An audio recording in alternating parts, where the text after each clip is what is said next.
30 fiberglass boats ay pinamahagi ng pamahalaan sa mga mangingisda sa Navotas. Layunin ng programa na mapalago pa ang kabuhayan ng beneficiaries. Nasa sentro ng balita si Mela Lesmoras, live. Angelique, para sa ating pamahalaan, mahalagang sektor din naman ng lipunan ang mga mangingisda. Kaya naman sa pamamahagi ng ayuda rito sa Navotas City, sila naman ang bida.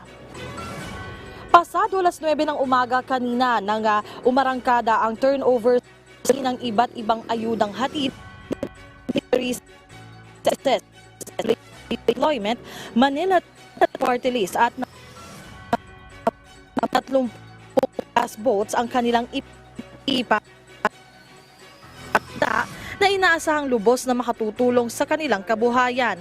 Bukod dito, 30 iba pa ang nakatanggap naman ng benepisyo mula ng mga tulong ng gobyerno para maiangat pa ang buhay ng mga Pilipino at inaasang sa mga susunod na araw makatatanggap din ng ganitong mga regalo ang iba pa nating kababayan sa iba pang lugar. Bangka ko, gawa ko para sa pamilya ko.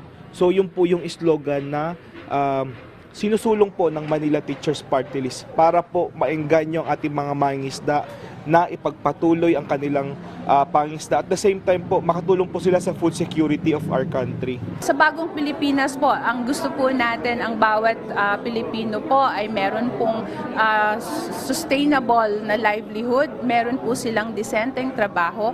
Kaya po patuloy po yung ating tinatawag na DOLE Integrated Livelihood and Emergency Employment Program sa buong bansa. Ito pong pagbibigay po natin ng pag-award po natin ng ng bangka po, ito pa i-replicate po natin sa iba-ibang lugar. Kinausap na rin po ang BFARDS sa Malabon po and then sa Las Piñas. Hindi lang po dito sa Metro Manila, pero po darating po sa next year, meron po tayong itong programa na natin to, i-replicate na po natin sa bawat regions po natin. Ang mga nakausap naman nating benepisyaryo, abot-abot ang pasalamat sa natanggap nilang biyaya. Ngayong nalalapit na ang Pasko at Bagong Taon, kumpiyansa silang malaki ang maitutulong nito para maipagdiwang nila ng masaya ang okasyon at makapagsimula ng mas masaganang buhay. Malaking to, pang kabuhayan. Pambili po ng lambat at saka po katig. Saya. Tapos maraming salamat sa binigay sa amin nun. Angelique, dito nga sa aking likuran, nakikita nyo yung isa sa mga lugar na pangisdaan ng ilan ngang mga mangingisda dito. At para sa kaalaman ng iba nating mga kababayan, karamihan kasi ng mga mangingisda dito ay nakikisampa lang o nakikigamit lang, nakikisuyo lang sa ibang bangka. So ngayon, dahil nga nabigyan na rin sila ng sariling bangka, inaasahan nilang mas magiging produktibo at mas malaki na yung kanilang kikitain. Angelique? Yes, Mela. Abay, paano nga ba maging benepisaryo ng ganitong mga programa ng pamahalaan? Ano-anong mga requirements o mga dapat nilang gawin?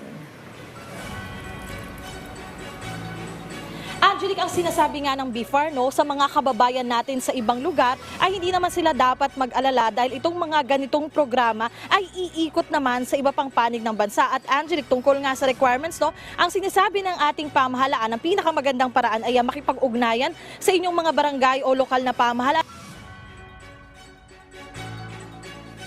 Nagpapalista at naikakasanga yung mga kailangang requirements at may background checking din kasi na kailangan. At Angelique, ang sinasabi nga ng ating pamahalaan, basta talagang nararapat at may sapat na papel ang ating mga kababayan, tiyak na makatatanggap sila ng tulong mula sa pamahalaan. Angelique? Alright, maraming salamat sa iyo, Mela Lesmoras.